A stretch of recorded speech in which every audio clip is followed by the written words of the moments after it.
Hello everyone, कैसे हैं आप सभी। आइए इंडियन पिनल कोड के एमसीक्यू क्वेश्चंस हम सॉल्व करते हैं आज।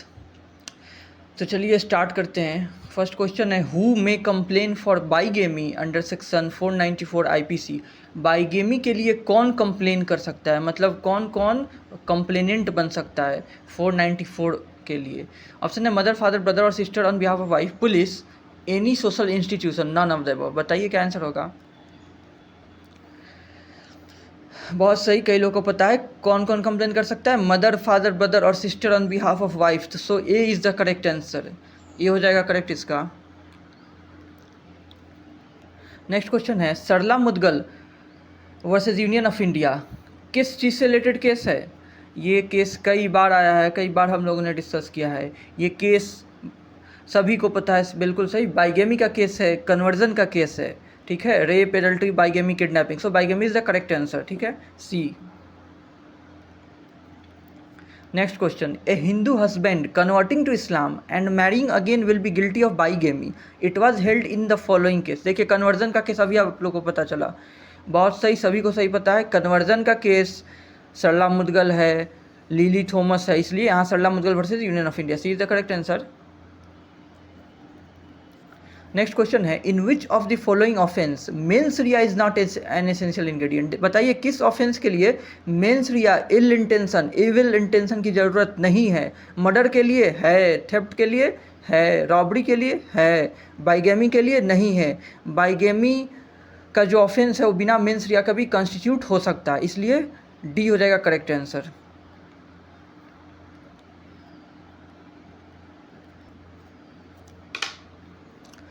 नेक्स्ट क्वेश्चन है, in Joseph Shine versus union of India supreme court of India declared which section of Indian penal code ultra wires.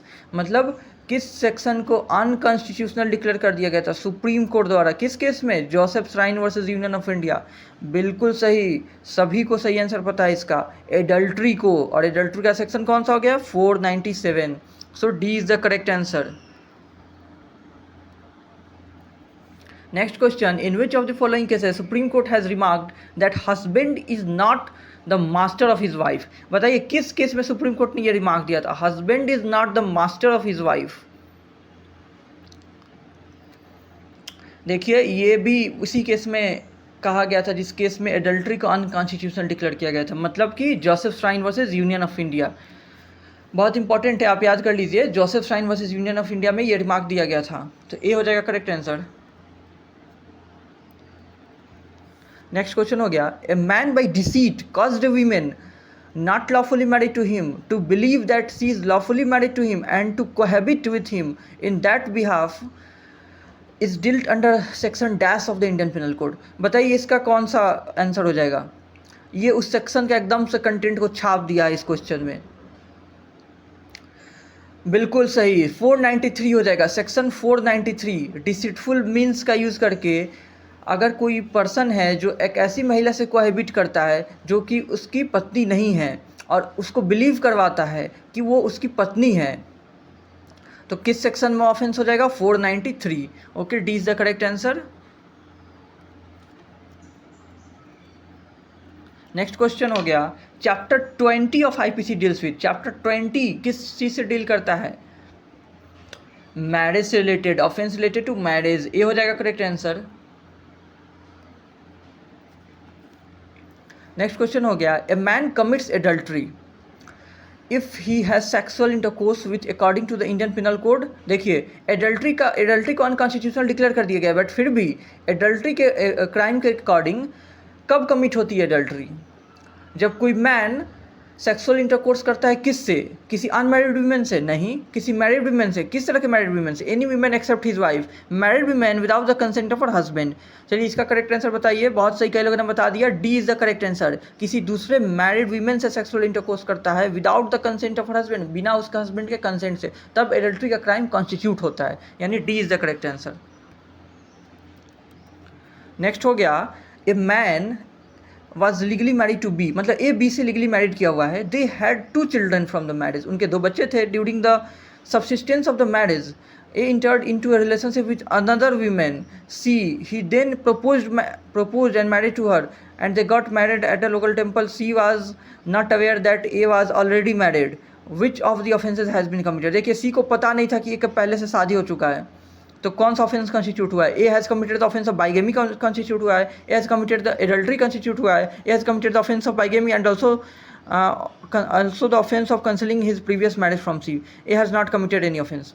देखिए बहुत आसान है, यहाँ पे दोनों ही ऑफेंस कमिट हुआ है, बाइगेमी भी कमिट किया है और उसने प्रीवियस मैरिज को छुपाने का भी ऑफेंस कमिट किया, इसलिए C is the correct answer. A has committed the offence of bigamy and also the offence concealing his previous marriage from C. पिछला मैरिज को उसने छुपाया भी है, वो भी ऑफेंस हो गया, तो C is the correct answer. Next हो गया the maximum punishment that can be granted for commission of the offence of bigamy. बताइए बाइगेमी के लिए मैक्सिमम पनिशमेंट क्या है? 2 साल है, 2 साल और फाइन है, 7 ईयर्स और फाइन है, 10 ईयर्स एंड और फाइन है.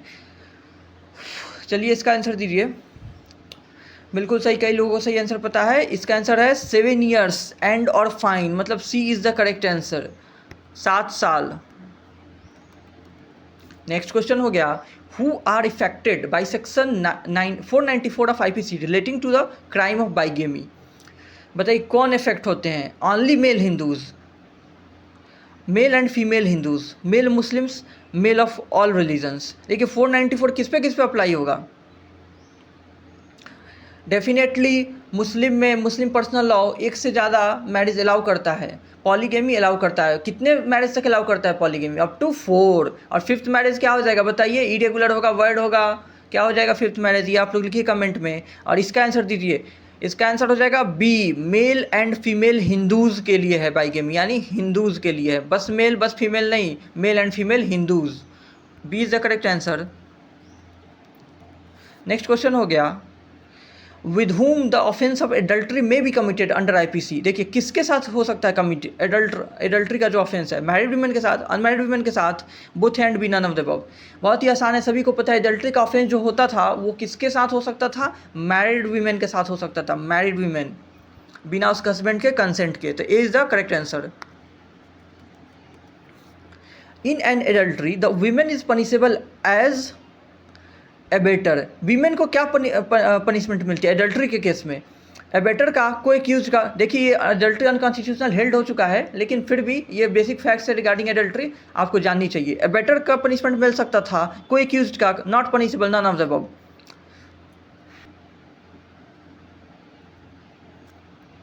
Very good.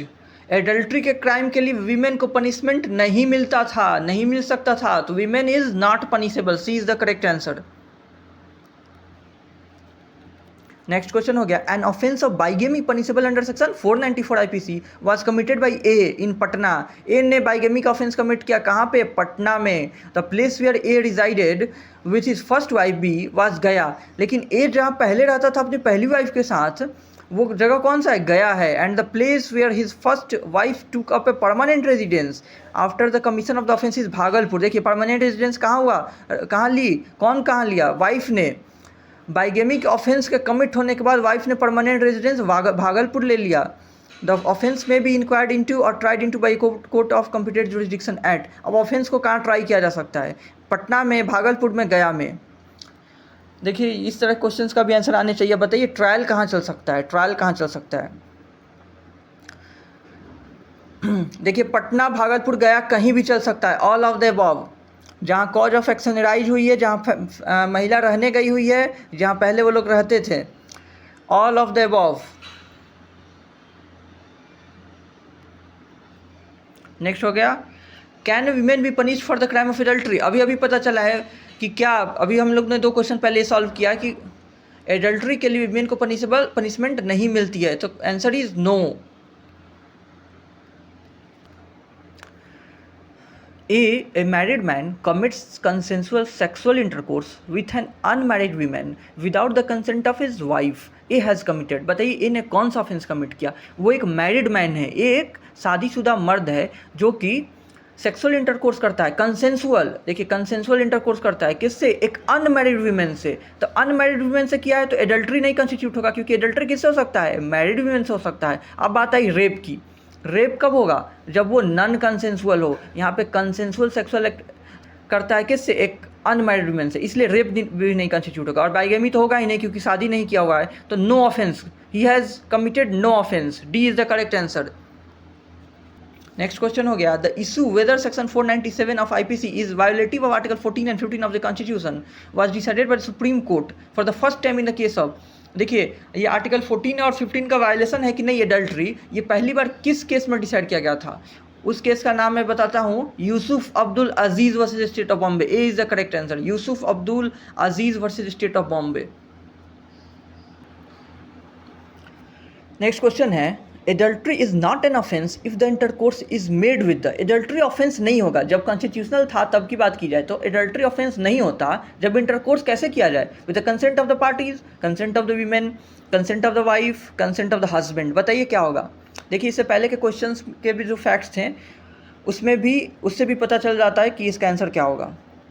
बहुत ही आसान है, कई लोग सही जवाब दे रहे हैं, कंसेंट ऑफ द हस्बैंड होगा। देखिए कंसेंट ऑफ द पार्टीज तो ऑलरेडी होती है एडल्ट्री में, कंसेंट ऑफ द वीमेन होती है, कंसेंट ऑफ द वाइफ देखिए वो मटेरियल नहीं है, यहाँ पे है कि without the consent of the husband उस फीमेल के साथ सेक्सुअल इंटरकोर्स किया जाए किसी की वाइफ के साथ, तो वो एडल्ट्री कंस्टिट्यूट होता है, तो D is the correct answer.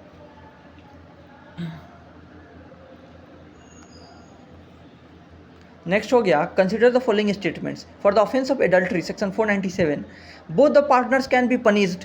No, गलत है, बोथ का पनिशमेंट नहीं होता है। कौन पनिशमेंट किया जाता है? मेल।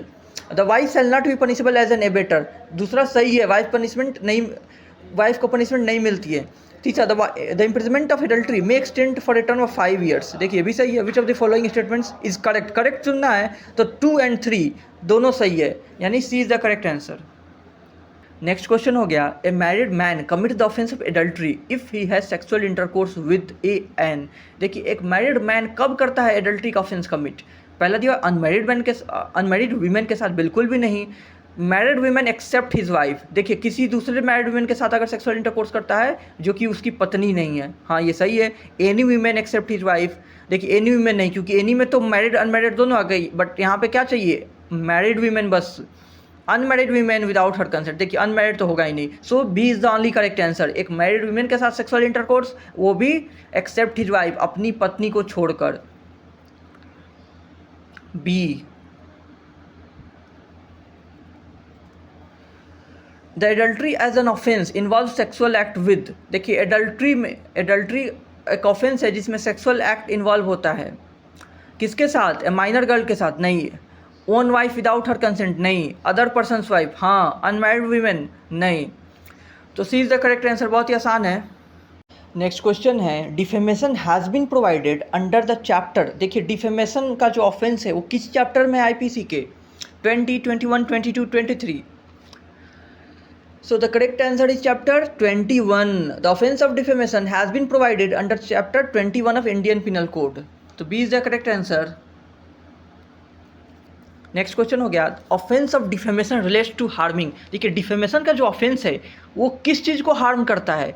एसोसिएशन ऑफ पर्सन को नहीं, प्रॉपर्टी को हार्म करता है क्या? नहीं, ऑफेंस अगेंस्ट प्रॉपर्टी नहीं है, ऑफेंस अगेंस्ट फैमिली नहीं है, the reputation of a person बिल्कुल भी सही, सभी का आंसर सही है। Very easy question, offence of defamation relates to harming the reputation of a person, किसी के रेपुटेशन को हार्म करता है, D is the correct. Next question, defamation can be. देखिए डिफेमेशन कैसा हो सकता है? Only of a living person, बस लिविंग पर्सन का हो सकता है क्या? Only of a living as well as deceased person, living और डेथ डाइड किया हुआ पर्सन किसी का भी हो सकता है क्या? Of an individual, company, association or collection of person, किसी इंडिविजुअल का हो सकता है, कंपनी का हो सकता है, कलेक्शन ऑफ पर्सन का हो सकता है, बताइए किसका हो सकता है? देखिए बी एंड सी दोनों का ही हो सकता है, living as well as deceased का भी हो सकता है, कंपनी का भी हो सकता है, so both B and C is correct, D हो गया सही आंसर। नेक्स्ट क्वेश्चन हो गया, डिफेमेशन इज, देखिए डिफेमेशन कैसा है? इमोरल एक्ट है, अनएथिकल बिहेवियर बाय मीडिया है, corrupt and indecent behaviour in public है, civil wrong and criminal offence. बताइए करेक्ट आंसर क्या हो जाएगा? आपको बताया भी गया था डिफेमेशन के बारे में टॉट के क्लास में कि डिफेमेशन जो है वो civil as well as criminal offence है, सिविल रॉन्ग भी है और क्रिमिनल ऑफेंस भी है, so D is the correct answer.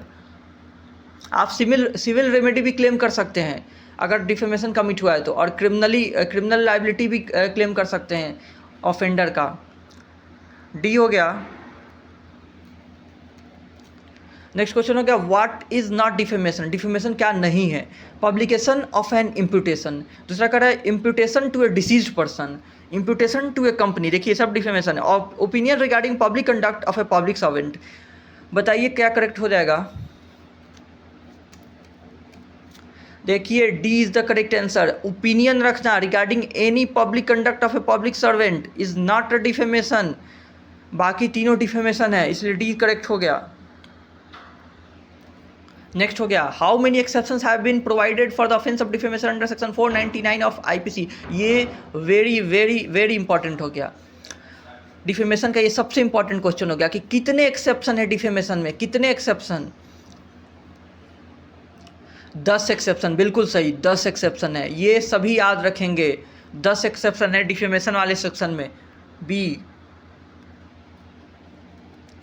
Next question हो गया cognizance of offence of defamation under chapter 21 of IPC can be taken. देखिए कॉग्निजेंस कैसे लिया जा सकता है, पुलिस रिपोर्ट पे complaint made by agreed person suo motu all of the above. देखिए सुओ मोटो कैसे हो सकता है, पुलिस रिपोर्ट पे भी नहीं, कैसे होगा, एग्रीड पर्सन जो है वो कंप्लेन करेगा, एग्रीड पर्सन कंप्लेन करेगा, फिर कॉग्निजेंस लिया जाएगा, तो B is the correct. Next question a magistrate is making report to superior officer about B's character imputation made in good faith and for public good. देखिए good faith में किया हुआ है और पब्लिक गुड के लिए किया हुआ है, वो रिपोर्ट बनाया हुआ है, तो एक कौन सा ऑफेंस कमिट करेगा। सेक्शन 500 के अंडर, सेक्शन 501 के अंडर नो ऑफेंस, क्योंकि जनरल एक्सेप्शन में फॉल करता है, 504 के under.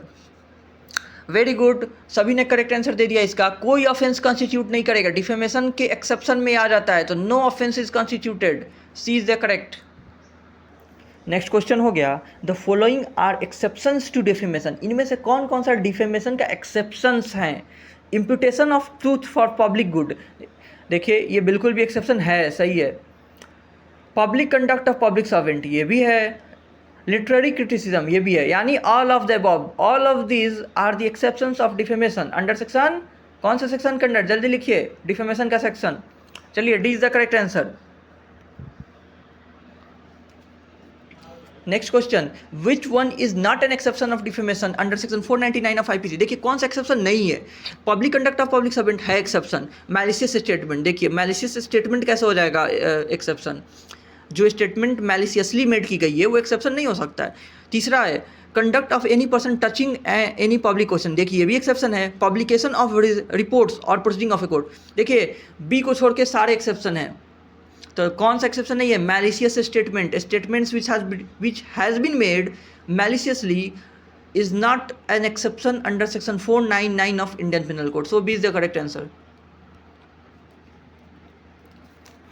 Which of the following is defamation? देखिए X says, X क्या बोलता है, Y is an honest man, he never stole Jet's watch, intending to cause it to be believed that Y did steal Jet's watch। देखिए ये defamation हो जाएगा, क्या हो जाएगा, इनडायरेक्ट वे में उसको क्या कर रहा है, उसको एक्यूज कर रहा है। X is asked who stole Jet's watch, X points to Y, देखिए पॉइंट कर दे रहा है, ये भी हो गया। X draws a picture of Y running away with Jet's watch, देखिए ये भी हो गया, पिक्चर बना के उसको दिखा रहा है चोरी किया हुआ है। All of these above constituted the offense of defamation, D हो जाएगा correct.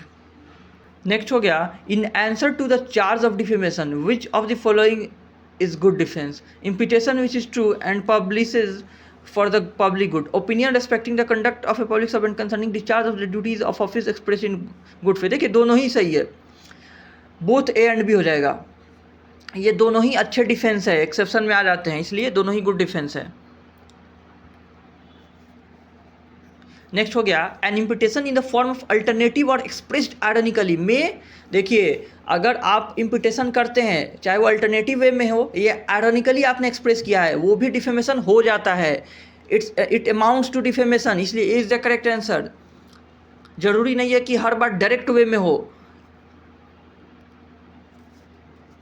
Next question A says Z is an honest man, he never stole B's watch, intending to cause to be believe that Z did steal B's watch. देखिए अभी पहले भी मिला था इस तरह के फैक्ट्स, ये डिफेमेशन होगा या नहीं, हो जाएगा। इस तरह से इनडायरेक्टली किसी को एक्यूज करना डिफेमेशन कॉन्स्टिट्यूट करता है। अभी पिछले क्वेश्चन में भी हमने देखा कि इनडायरेक्ट वे में बोलना, किसी को एक्यूज कर देना, ये भी डिफेमेशन कॉन्स्टिट्यूट करता है, इसलिए इसमें भी हो जाएगा। Next question, under IPC which of the following amounts to defamation?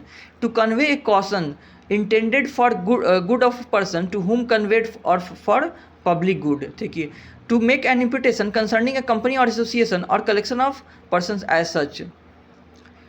देखिए, इम्पुटेशन यहाँ पे कॉज कर रहा है, ये तो डिफेमेशन हो गया। अभी आगे देखते हैं, censure passed in good faith by person having lawful authority. देखिए, लॉफुल अथॉरिटी है तो नहीं होगा। Publication of report of person, ये भी नहीं होगा, यानी B is the correct answer. B amounts to defamation. Next question हो गया, A shopkeeper to protect his own money says to B who manages his business sell nothing to Z unless he pays you ready money for I have no good opinion of his honesty. एज बताइए, यहाँ पे defamation हो रहा है कि नहीं? बोल रहा है कि उस पर भरोसा नहीं है कि वो पैसा देगा या नहीं, इसलिए जब तक वो पैसा ना दे तब तक उसको कोई सामान ना दे। इस तरह का जो स्टेटमेंट है ये डिफेमेशन कॉन्स्टिट्यूट करता है कि नहीं? वेरी गुड, कई लोगों ने सही आंसर दे दिया, नहीं करेगा कॉन्स्टिट्यूट। इस तरह का ऑफेंस, इस तरह का स्टेटमेंट डिफेमेशन नहीं होता है। डी क्वेश्चन हो गया, consider the following statement for defamation the plaintiff has to prove that imputation is false and malicious. देखिए, डिफेमेशन के लिए प्लेंटिफ को ये तो प्रूफ करना पड़ेगा जो इम्पुटेशन लग रहा है वो गलत है और मैलिशियसली मेड किया गया है उसको। In this context malicious means, देखिए तो मैलिशियस का मतलब क्या हुआ? पहला लिखा हुआ with evil motive, without just cause, a factor relevant in assessment of damages, an irrelevant plea of defamation. Which of the statements given is correct? With evil motive and without just cause only. Without just cause, a factor relevant in assessment of damage. देखिए, ये तो नहीं होगा। Without just cause only, ये भी नहीं, क्योंकि evil motive भी होना चाहिए। Without just cause and factor relevant in assessment of damage. देखिए, क्या जरूरी है? एविल मोटिव जरूरी है और जस्ट कॉज के बिना वो होगा रहना चाहिए। तो so A is the correct answer, without evil motive and without just cause only, इतना ही एनफ है।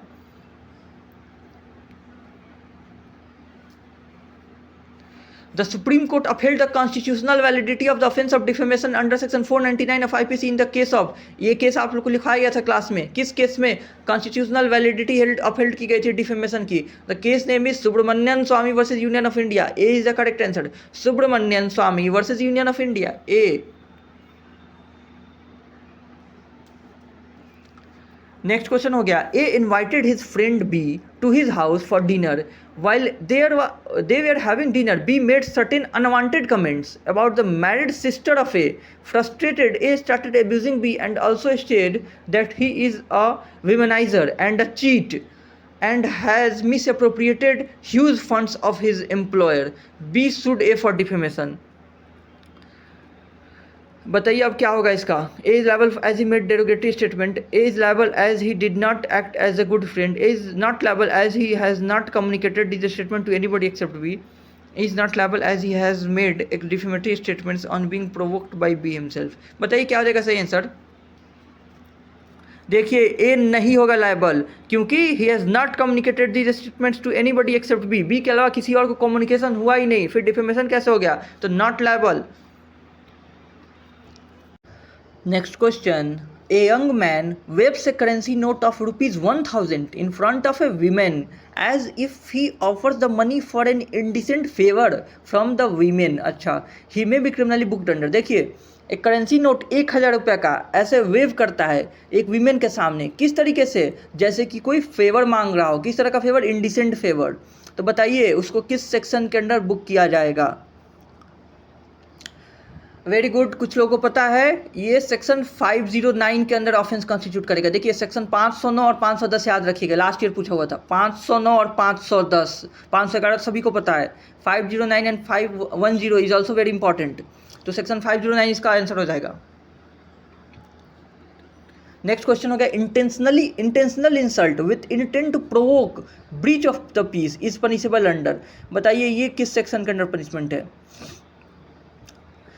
बहुत बढ़िया, 504 के अंदर सेक्शन 504 में यही लिखा हुआ है कि intentional insult with intent to provoke breach of peace.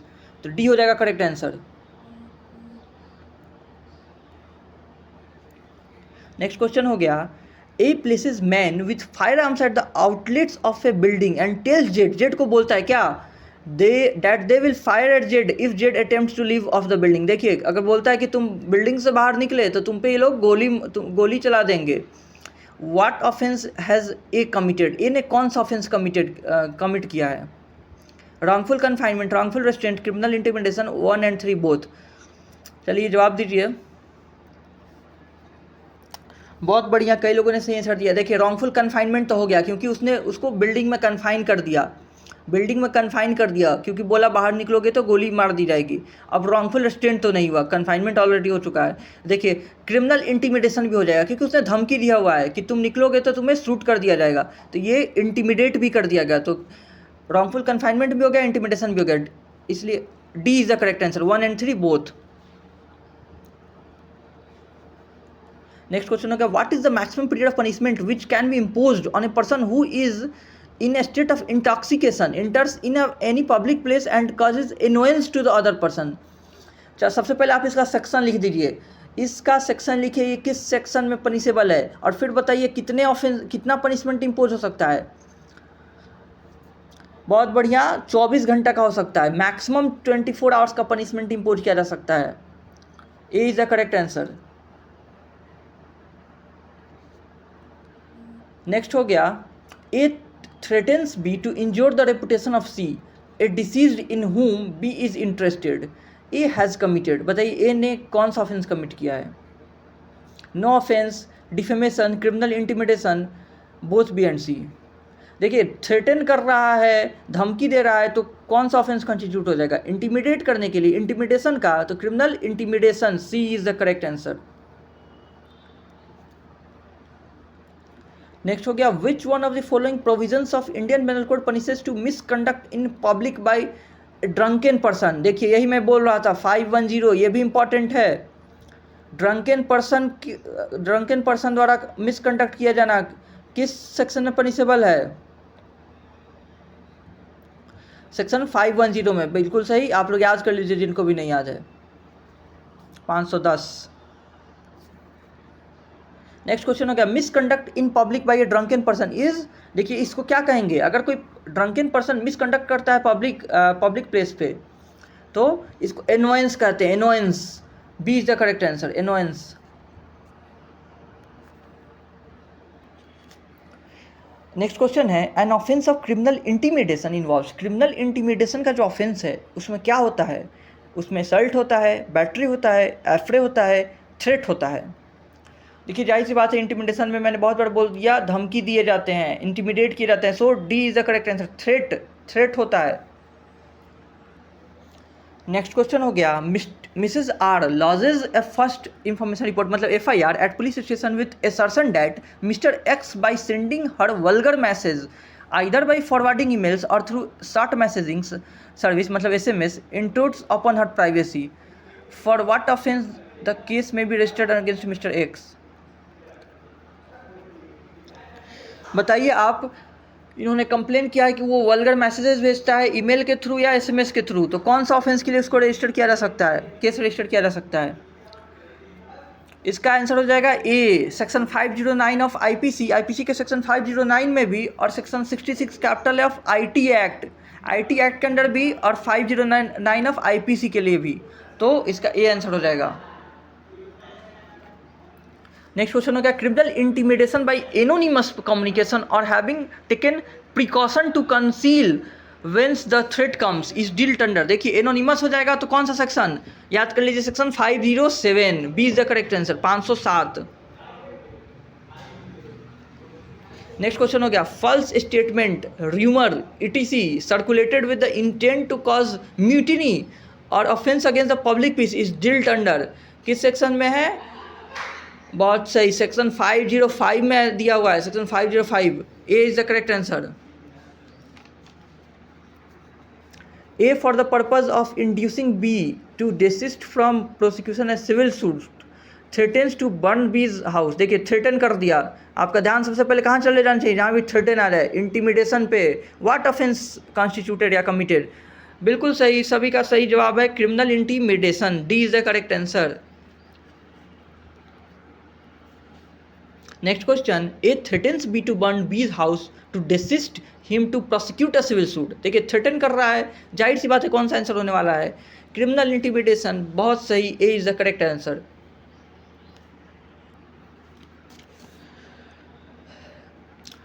तो चलिए आज के लिए इतना ही रहने देते हैं, अब आगे के एमसीक्यूज हम लोग किसी और वीडियो में डिस्कस करेंगे।